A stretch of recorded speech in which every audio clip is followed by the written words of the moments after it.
He was born with the appearance of an old man. His mother died during childbirth. His father saw him as a monster and abandoned him. Even his adoptive mother was shocked the first time she saw him. The doctor said he had nearly every disease an old person could have. His life had just begun but was already near its end. They said he wouldn't live past 2 weeks, but a nurse who couldn't have children believed he was a gift from God. She took him in and raised him at the nursing home. She named him Benjamin. God in heaven, he looks just like my ex-husband.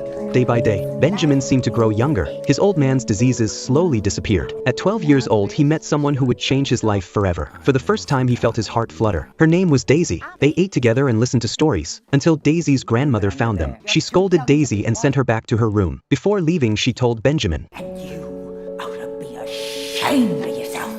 That sentence broke Benjamin's heart, because his aging face forced him to carry more than a child should. So Benjamin decided to leave the nursing home, to find his own life. Daisy didn't want to say goodbye. They made a promise. Wherever he went, he would send her postcards. In the following years, Benjamin became a sailor, and sent Daisy a postcard from every place he visited. Daisy grew into a talented ballet dancer. At 21, the war ended and Benjamin came home. He looked even younger now. Everyone around him was aging, but he was aging in reverse. He wanted to tell Daisy how he felt, but she already had a boyfriend, young, handsome, full of energy, while he looked like an old man. So Benjamin gave her his blessing and walked away. They didn't see each other again until 10 years later. Now they looked the same age, and nothing could keep them apart anymore. One day Daisy had good news. She was pregnant, but Benjamin wasn't happy. He was scared the child might have his condition. He didn't want the baby to live the same life he did, but the baby came anyway, and she was perfectly healthy. As the girl grew up, Benjamin became anxious again. He was afraid he'd shrink down to the same age as his daughter. He knew she needed a father, not a playmate. He left behind everything he owned and walked out of Daisy's life. Benjamin never came back.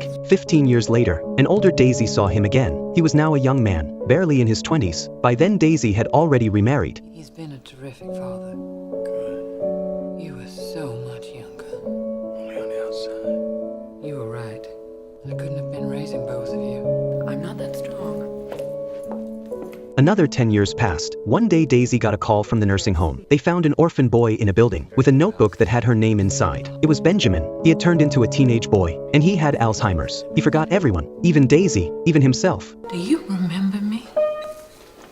I'm Daisy. Benjamin, do I know you? Daisy moved into the home and took care of him like he was her own child. The lovers who spent a lifetime together were finally reunited. Benjamin kept growing smaller, from a teen to a child, until he became a baby. In the last moment of his life, he seemed to remember Daisy. Then he closed his eyes forever.